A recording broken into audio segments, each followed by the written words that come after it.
While waiting to speak to the media on Saturday night, LeBron James was a very, very busy man. He was picking up laundry bags of his teammates and brought them into the locker room to an attendant, something he was not very happy about. Hopefully, I only have to say something once. Can't leave the locker room like that. Max? Yep. Is this a big deal? It is a big deal. This is a big deal. And LeBron James picking up laundry bags, Stephen A. Smith, is a big deal. That is leadership. Let me tell you something that Buck Showalter once told me. Before he signs a guy, before they're actually going to bring a guy into the organization, a player, he finds out from the franchise that player is coming from the parking attendant, what's this guy like? From the guy who sweeps up, what's this guy like? Not just from teammates and coaches and managers and GMs. Smart. He finds out what the person is like around the people who that person doesn't stand to gain from. Just what kind of person is he? And this is the kind of person LeBron James is. The biggest star on planet Earth. I think I can say that without exaggeration. He's the biggest celebrity there is. Who's not a head of state, maybe. This is LeBron James going around picking up laundry bags because he's considerate, not just because of respect for one's workplace, work environment, but because he's considerate of the people around him, the people who would otherwise have to do it. And when the biggest star on earth is cleaning up after scrubs, because next to him everyone's a scrub, boy, those other guys better get in line. And this goes right in line to me, Stephen A., with the guy LeBron's always been. Someone with LeBron James's level of talent can easily be isolated by it. We've seen that happen to plenty of superstars. But that's not how he uses his gifts. LeBron has, and always has, used his gifts to elevate everyone, to lift them up and take them along on the ride. And in this instance, I think we see another example. You're right about the fact that it's a big deal. You're wrong as to why it is. It's not a big deal just because LeBron James, the greatest basketball player in the world, the biggest iconic sports superstar there is, decided to clean up. It speaks to a culture you want to make sure you knock down before it ever gains any momentum. Take into account the fact that the average league salary in the National Basketball Association is in excess of $5 million annually. What scrubs average in the NBA, the people working for these teams will never make in a lifetime. As a result, because you can't live vicariously through these individuals in most instances, you're going to pass judgment as to who they are, what they are, whatever the case may be. And you're going to usually assume the worst because envy and jealousy permeates our society and beyond. It's no different anywhere. You can't be an individual that sits up there, your drawers, your socks, and all of this other stuff. You have no problem leaving stuff around. You have no regard for locker room attendants and others because it speaks to a level of privilege you believe you have, and you're thereby minimizing and diminishing other human beings. And anytime you're that way, it is bad in and of itself. But it particularly resonates with somebody like LeBron James, myself, and others. When you're African American, when it's widely perceived that you are individuals that are very, very fortunate and blessed to be in the position that you're in, because a lot more often than not, we hear about the rag to riches stories when it comes to these athletes on professional levels. It's just a fact that those stories permeate the news wires, the airwaves, and beyond every day. LeBron James is cognizant of that. I'm cognizant of that. It's something that we're mindful of. Obviously, there are other athletes, not just African Americans in that locker room, and I'm sure there's probably others that left their stuff around.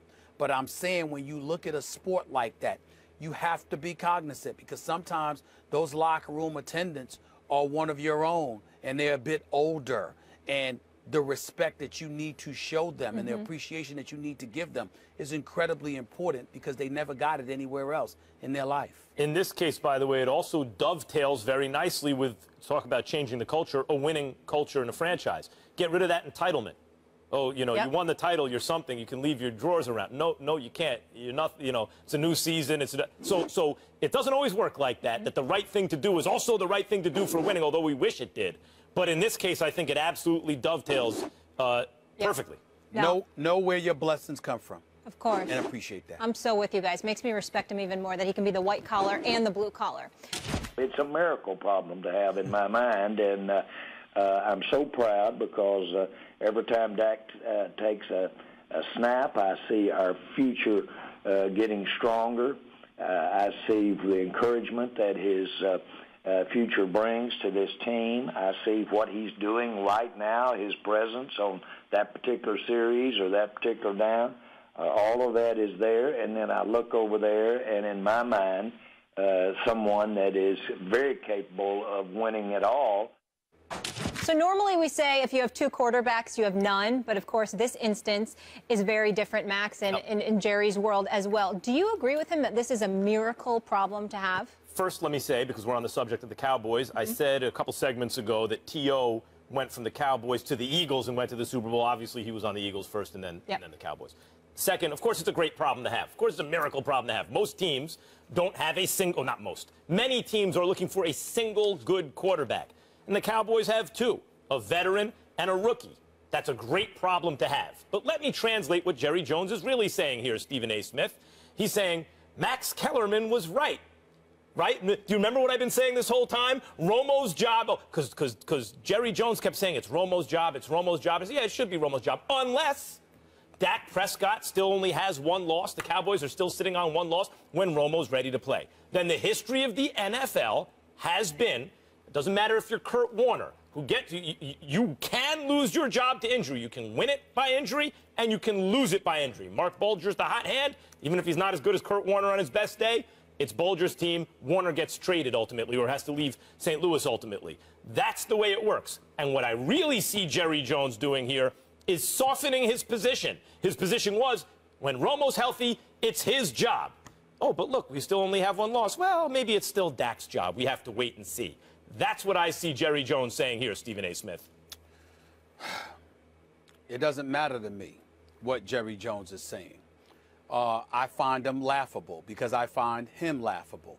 And the reason why I find him laughable is because when I think about Jerry Jones, I think about a 73-year-old man that is 3 years removed from acknowledging that the clock is ticking on his life and that he's desperate to win and win now. And then he follows that up by talking about the future and how bright it is. Well, what has happened? What is he, Mork from Mork and Mindy, that show back from decades ago when Robin Williams, the late, great Robin Williams, the comedian, God rest his soul, used to sit up there and used to get younger as opposed to older? Who is that now? Jerry Jones? No, last time I checked, he's still getting older and older. And the Dallas Cowboys would need to understand that the clock is ticking. Do I think they're getting closer? Yes. I can't deny the fact that they're formidable. When you're led by two rookies who are playing outstanding football and you've got an elite offensive line, the best in football, there is no question that there's a tremendous upside and this team should be a contender for years and years to come. But Jerry Jones is still there. And what he's essentially saying to you, Max, is that he's the guy that can mess everything up. When I think about Jerry Jones, the owner, the president, the general manager for the Dallas Cowboys, just looking at his record here, his stellar record, I mean, he's 234 and 203. He's made the playoffs 13 times in 28 years. This is the Jerry Jones that we're talking about here, with a 14-10 record, who hasn't won a playoff, he's won 2 playoff games in 20 years. So when he sits up there and talks about the future being so bright, acting like he's got time, instead of appreciating the urgency of the moment, understanding that Dak Prescott is balling in such a fashion that it is a chemistry you may not want to disrupt, and somehow, some way, just days removed from sitting there and saying that Tony Romo is getting healthy and Tony Romo, when he can play, it's his job and that's it, case closed, to now talking about it's a miracle situation for him or anybody else to be in. It just shows me what the problem with the Dallas Cowboys is. They need an owner, a president, and a GM who knows how to be that and not try to be the coach. And that's not the case with Jerry Jones. Well, Jerry Jones, that is where your problem lies. Jerry Jones, I think, learned recently that he couldn't exploit his wealth in a league with a hard cap. He couldn't exploit loopholes in the rules as he did with the Deion Sanders signing decades ago at this point, when he helps lead the charge for a salary cap and then gets around it. He's just realizing that? And then gets around it with the bonus structure and the way that prorates the bonus. And that just happened? And that just happened? Yeah. Yep. Eventually what happened was, and we've seen it in the last several years, is he's now trying to cash in, it looks a little bit to me, on his wisdom, on the fact that he's been around the game, and he finally realized a couple of years ago that he ain't good enough as a GM. He needs help, and he ceded control largely, or a big chunk of it, to Stephen Jones, who's made much sounder football decisions over the last several years than Jerry Jones had in the previous years, and I think now the Cowboys are reaping those rewards. As it particularly, I'm not talking about his marketing brilliance, his business acumen, because that's not to be questioned. But strictly as it pertains to football, I just want to make sure I'm clear. Did you mention wisdom and Jerry Jones in the same sentence? Did you just do that? Yes, but sometimes the wisdom is knowing, Stephen A., sometimes the wisdom is knowing what you don't know. Oh, and he finally figured out that he's not a good enough GM to do it by himself. He's figured out what he doesn't know, huh? Yep. Jerry Jones, you willing to put your money on that Jerry Jones has figured out what he doesn't I'm not putting know. my money on it. Really? I'm not putting my money on it. So you just talking. You just talking. That's all it is. No. Jerry Jones and wisdom. I finally see some signs of maturity from the septuagenarian, starting with Stephen Jones being allowed essentially to assert himself and saying things like... What was that? Was that septuagenarian? Is that the word you used? Yeah, 70-year-old. Okay, I just want to make sure. I just want to make sure. I just want to make sure. Another word I haven't heard on first thing. I'm jealous of your vocabulary. No, I got that. Just want to make sure. Okay, I just want to make sure.